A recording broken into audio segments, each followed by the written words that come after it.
నమస్తే welcome to YoYo TV. Congress బలం ఏంటో నిరూపించిన జిల్లాల్లో ఉమ్మడి ఖమ్మం జిల్లా ఒకటి।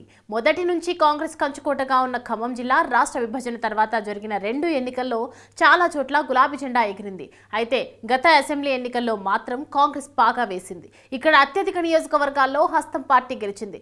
దీంతో ఖమ్మం ఎంపీ స్థానంలో గెలుపు కోసం ఫోకస్ పెట్టింది అధిష్టానం।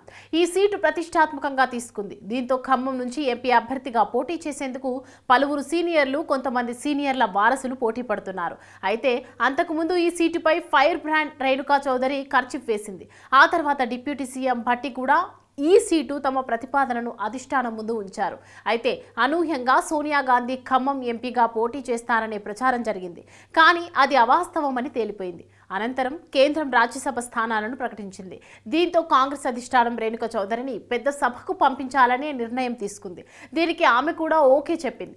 దీంతో పెద్ద అడ్డు తొలగిపోయిందని కొంతమంది ఆశావాహులు ఊపిరి పీల్చుకునే లోపే ఇదే ఖమ్మం సీటు కోసం ముగ్గురు మంత్రుల కుటుంబ సభ్యులే పోటీ పడుతుండటంతో అక్కడ రాజకీయాలు రసవత్తరంగా మారాయి। ఎవరికి వారే అధిష్టానం పెద్దల దగ్గర తీవ్ర ప్రయత్నాలు చేస్తున్నారు। కాంగ్రెస్ అగ్రనేత సోనియా గాంధీ ఖమ్మం నుంచి పోటీ చేయాలని పీసీసీ ఏకగ్రీవ తీర్మానం చేసి పంపింది। సోనియా పోటీలో లేకుంటే తనదే టికెట్ అంటూ ధీమా వ్యక్తం చేసిన రేణుక, సోనియా ఇద్దరూ రాజ్యసభకి వెళ్తున్నారు। ఈ నేపథ్యంలో జిల్లాకు చెందిన ముగ్గురు మంత్రుల కుటుంబ సభ్యులు టికెట్ రేసులో ఉండటం ఆసక్తి రేపుతుంది। డిప్యూటీ సీఎం భట్టి విక్రమార్క సతీమణి మల్లు నందిని ఎంపీగా పోటీ చేయడానికి దరఖాస్తు చేసుకున్నారు। ఖమ్మం నుంచి గాంధీ భవన్ వరకు తన అనుచరులతో కలిసి భారీ కార్ల ర్యాలీ తీశారు। జిల్లా మంత్రి పొంగులేటి శ్రీనివాసరెడ్డి సోదరుడు పొంగులేటి ప్రసాద్ రెడ్డి తనకి అవకాశం ఇవ్వాలని కోరుతున్నారు। కాంగ్రెస్ రాష్ట్ర వ్యవహారాల ఇన్ఛార్జ్ దీపాదాస్ మున్షిని మంత్రి పొంగులేటి కలిసి చర్చించారు।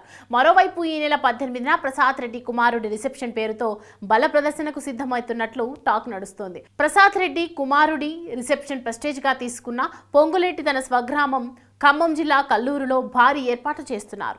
ఈ కార్యక్రమంతో తాము ఏంటో నిరూపించుకోవడానికి చేస్తున్నారనే ప్రచారం జరుగుతోంది। ఎందుకంటే మంత్రి పొంగులేటి గతంలో తన కుమార్తె వివాహాల సందర్భంగా ఖమ్మంలో గ్రాండ్ గా ఇలాంటి రిసెప్షన్స్ ఏర్పాటు చేసి బల ప్రదర్శన చేశారు।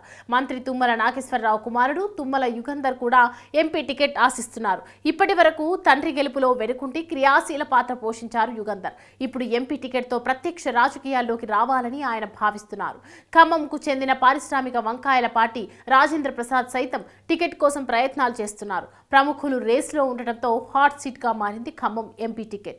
అయితే భట్టికే టికెట్ దక్కే అవకాశం ఉందని ఆయన అనుచరులు అంటున్నారు। అయితే ఆయనకు టికెట్ ఇస్తే తుమ్మల పొంగులేటి రియాక్షన్ ఎలా ఉంటుందనేది కీలకంగా మారింది। ఎవరిని నొప్పించకుండా అధిష్టానం సీటు అంశాలన్నీ ఎలా క్లియర్ చేస్తుందో తెలియాలంటే కొద్ది రోజులు వెయిట్ చేయాల్సిందే।